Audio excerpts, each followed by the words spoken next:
what I think we need to do immediately moving forward is let teachers teach.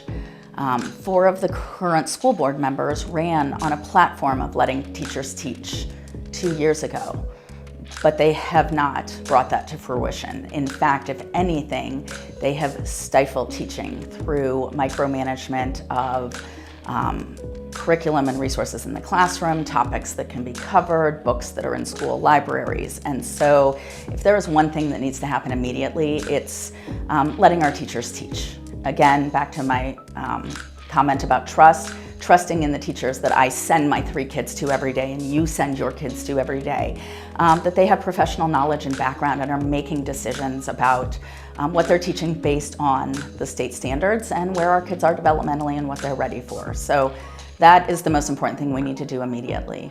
The most important thing we need to stop doing immediately is the culture of kindness resolution.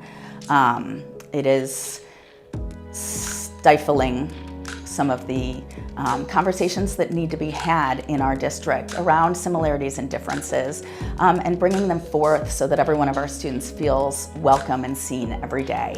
And I'll give you just one quick example of many years ago when we were having some of these conversations. I had a kindergarten teacher tell me that kids were drawing a picture of their family. It was early in the school year, and one of the families, I can't honestly remember whether it was only had one parent in the picture or had parents of the same gender. It doesn't really matter, but there was another little 5-year-old at the table who leaned over and said, "That can't be your families. Families have a mom and a dad." And this teacher said to me, before the conversations we've been able to have about thinking about the value and belonging of all the kids in our classroom, I would have ignored that comment and walked by. It wasn't mine to get involved. And she said, but because of the conversations we've had about making sure kids know that difference and diversity is good, I leaned over and said, everybody's family is different and everybody's family is good. And that was all that was said. But in that moment, she created an opportunity for both kids to feel good about their different lived experiences and what they were bringing to the table. And no 5-year-old had to go home that day with the weight of the world on their shoulders, wondering what was wrong with their picture, what was wrong with their family, because somebody had said to them today it wasn't right. Those are the kind of conversations that need to be able to happen very authentically, very naturally, because that allows our kids to continue to grow and thrive as the individual, unique little beings that they are, or bigger beings all the way up through adolescence and high school as they're trying to figure out who they are. So we absolutely need to create an environment in which natural, authentic conversations about similarities and differences can occur because they help us all grow and learn. Yeah, something that should be prioritized going forward is mental health care.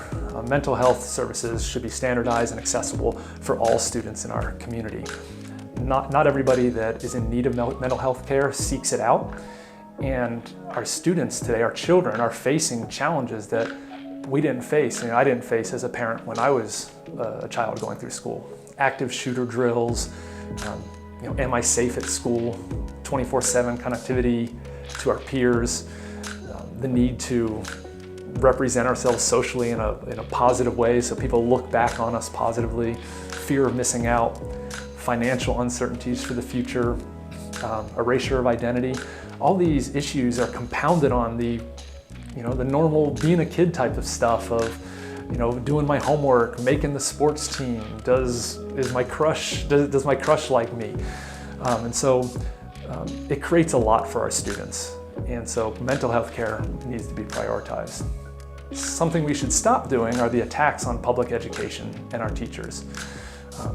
Our kids are not our property, and parents don't need to have a say in every aspect of the curriculum. That's not feasible for a class of 20 or 30 to have every single parent to have feedback on every single part of the curriculum. Our teachers are trained not only on the content, but on how to teach age-appropriate content to our students in the various subject matters. And there are choices if parents don't agree with the content that's being delivered in schools in the form of homeschooling, private schools, charter schools. Our teachers are caretakers of our district's youth. We trust them to educate them, develop them, prepare them for life after high school, whether that be college, the military, trade schools, workforce, whatever it be. And so that trust needs to be extended to what's happening inside the classroom. And so we support our district, we support our community in so many different ways. We need to show that support to our teachers so they're not teaching in fear, and they can do what they do best, which is look out for our children and help them grow. To answer the question, what is one new idea that you believe absolutely must be implemented going forward, Chris Walke replied, broader electives. When asked, what should we stop doing immediately, he replied, stop fighting about diversity.